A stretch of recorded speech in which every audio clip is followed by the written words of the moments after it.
पंजाब केसरी में आप सबका स्वागत है। मैं हूं चंद्रशेखर धरनी। पंचकुला के अंदर 171 फीट का रावण, जो विश्व में सबसे बड़ा रावण का पुतला दहन होने जा रहा है, वो पंचकुला के अंदर है और इसको बनाने वाले हैं तेजिंदर राणा। तेजिंदर राणा से बातचीत करेंगे, वो कहाँ के रहने वाले हैं, ये पुतले कब से बना रहे हैं। राणा जी, स्वागत है पंजाब केसरी में। बहुत बहुत शुक्रिया जनाब। राणा जी, ये पुतला 171 फीट का बनाया, विश्व का सबसे बड़ा पुतला बताया जा रहा है। ये चीज़ें कब से बना रहे हैं पुतले, और रावण का पुतला 171 फीट का बनाने में कितना समय लगा? ये 1987 में पहली बार सिलसिला शुरू हुआ था रावण के पुतले के निर्माण का। मात्र 20 फीट का रावण का पुतला हमने बनाया था। उसके बाद 2019 तक ये सिलसिला बदस्तूर जारी रहा। 2019 में चंडीगढ़ गदनास के क्षेत्र के बीच में 221 फीट का रावण का पुतला हमने बनाया था। ये जो रावण का पुतला, ये 171 फुट ऊंचाई का इस साल का दुनिया का सबसे ऊंचा रावण है, जो पंचकुला के 5 सेक्टर में बनाया गया है। और इसको बनाने में 3 महीने का वक्त लगा है और लगभग 18 लाख रुपए इस पर खर्च हुए हैं, जो यहाँ की संस्था श्री माता मनसा देवी चैरिटेबल ट्रस्ट ने ही वहन किया है। और 25 आदमियों की मेरी टीम इसको दिन रात बना पाने में यहाँ मेहनत करते हुए लगी रही। आप कहाँ के रहने वाले हैं और आपको पुतला बनाने की, मतलब जिसको कहते हैं, प्रेरणा कहाँ से मिली और कितनी उम्र से आप ये काम कर रहे हैं? ये 1987 में पहली बार मैं बराड़ा, मेरा गाँव है, अम्बाड़ा मेरा जिला है, तो वहाँ पे रामलीला का आयोजन अपने स्वर्गीय पिताजी के कहने के मुताबिक हमने किया था। उस रामलीला के आयोजन पे दशहरे के मौके पे हमने अपने कुछ साथियों के साथ मिलके मात्र 20 फुट के पुतले से ये आरंभ किया था। और वो पब्लिक को बहुत पसंद आया, क्योंकि उससे पहले 5-6 साल पहले से हमारे वहाँ रामलीला और दशहरे का आयोजन बंद हो गया था। तो पब्लिक के मन में बहुत उत्साह था इस बात को लेकर कि कोई कार्यक्रम किया जा रहा है। उस कार्यक्रम पे पब्लिक ने हमें बहुत प्रोत्साहित किया, तो उसके वजह से हम अगले साल की इसकी और खूबसूरत इसको बनाने की तैयारियों में लगे रहे। तब से ये सिलसिला लगातार चलते हुए यहाँ तक पहुँच चुका है। राणा जी, बुराई पर अच्छाई की जीत, दशहरा पर्व इसलिए मनाया जाता है, और यहाँ पर बुराई के प्रतीक अगर माना जाए, रावण है, कुंभकर्ण है, मेघनाथ है, लेकिन पुतला एक है रावण का।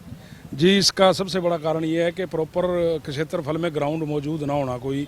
अगर इसके बराबर में 2 पुतले और खड़े कर दिए जाए तो ये जो सिक्योरिटी के लिए बैरिकेड लगाए गए हैं, इनका दायरा हमें और फैलाना पड़ जाएगा, और इसका दायरा अगर फैलाएंगे तो पब्लिक के खड़े होने के लिए कोई जगह ही नहीं रहेगी। तो इसलिए यही निर्णय लिया गया कि एक पुतला ही बनाया जाए, उसको खूबसूरत और भव्य विशाल तरीके से उसका निर्माण किया जाए, और ताकि अगर आग लगने के बाद ये स्ट्रक्चर गिरे तो कोई दर्शक को किसी प्रकार की कोई हानि न पहुंचे। इसके पीछे यही मंशा है। तो ये पुतला बनाने के लिए क्या क्रेन या कोई ऐसे इंस्ट्रूमेंट की जरूरत पड़ी? हाँ बिल्कुल, 2 क्रेनों की और एक जेसीबी मशीन की और 100 आदमियों की टीम की बदौलत इस पुतले को यहाँ पर स्थापित किया गया है। राणा जी, मैं फिर उसी बात पर आता हूँ कि बुराई पर अच्छाई की जीत।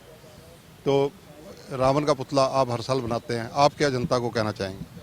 देखिए, ये हमारे धर्म और संस्कृति का एक पार्ट है। विजयदशमी का पर्व भगवान राम की लीला से हमें ये मैसेज देने के लिए है कि बुराई चाहे जितनी भी बड़ी हो जाए, आखिरकार उसको एक दिन इसी प्रकार से समाप्त होना पड़ता है जैसे भगवान राम ने रावण का वध किया था।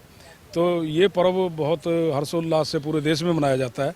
और जैसे जैसे अब मॉडर्न ज़माना की जो जनरेशन है वो पश्चिमी सभ्यता की तरफ आकर्षित हो रही थी, तो उनको अपने धर्म के साथ, अपनी सनातन संस्कृति के साथ जोड़ने के लिए हमें रावण के पुतले की मदद लेनी पड़ी। इसकी विशालता, इसकी खूबसूरती से आकर्षित होकर बच्चे अगर रावण को सर्च करते हैं तो जाहिर सी बात है वो भगवान राम को भी ऑटोमेटिकली उसके बारे में उनको जानने की शिक्षा मिलेगी कि भगवान राम ने अपने जीवन में किस प्रकार से त्याग किए, किस प्रकार से वो मर्यादा पुरुषोत्तम रहे।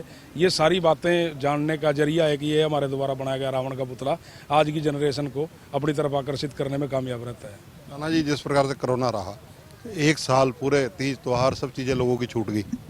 हाँ बिल्कुल, कोरोना काल में हम भी पहली बार इतने सालों के सफ़र में सिर्फ 2020 में ही हम रावण का पुतला या किसी और प्रकार का कार्यक्रम नहीं कर सके। राणा जी, लोगों को क्या, आप युवा वर्ग को विशेष रूप से क्या कहना चाहेंगे? मेरा सबसे यही है कि अपने ज़िंदगी को अपने तरीके से जिएं, लेकिन अपनी धर्म संस्कृति को भी साथ साथ याद रखें। हमारी धर्म संस्कृति हमें बहुत बेहतरीन जीवन जीने की प्रेरणा देती है। उन अपने महापुरुषों से, अपने बुजुर्गों से, अपने भगवान देवताओं से शिक्षा लेके हमें अपने जीवन के बीच में उतारना चाहिए। धन्यवाद। तो ये हैं तेजिंदर राणा, और ये देखिए रावण का 171 फीट का बड़ा पुतला, विश्व में सबसे बड़ा पुतला इस बार कहा जा रहा है। और देखिए जिस प्रकार से आयोजक जो हैं यहाँ के, वो लगातार यहाँ पर प्रयास कर रहे हैं कि बढ़िया तरीके से और अच्छे तरीके से सारे आयोजन को किया जा सके। हमने आपकी मुलाकात कराई तेजिंदर राणा से। तेजिंदर राणा, कई सालों से पुतले बनाते आ रहे हैं और उनका कहना है कि यहाँ पर सुरक्षा कारणों से, क्योंकि मैदान छोटा है, इसलिए कुंभकर्ण और मेघनाथ के पुतले नहीं बनाए गए हैं। कैमरामैन संजय सिंह के साथ चंद्रशेखर धरनी, पंजाब केसरी टीवी, पंचकुला। हमसे जुड़े रहने के लिए हमारे YouTube चैनल को सब्सक्राइब करें और नई वीडियो की नोटिफिकेशन के लिए बेल आइकॉन को दबाएं। अगर आप ये वीडियो Facebook पर देख रहे हैं तो लाइक जरूर करें और ज्यादा से ज्यादा शेयर करें। धन्यवाद।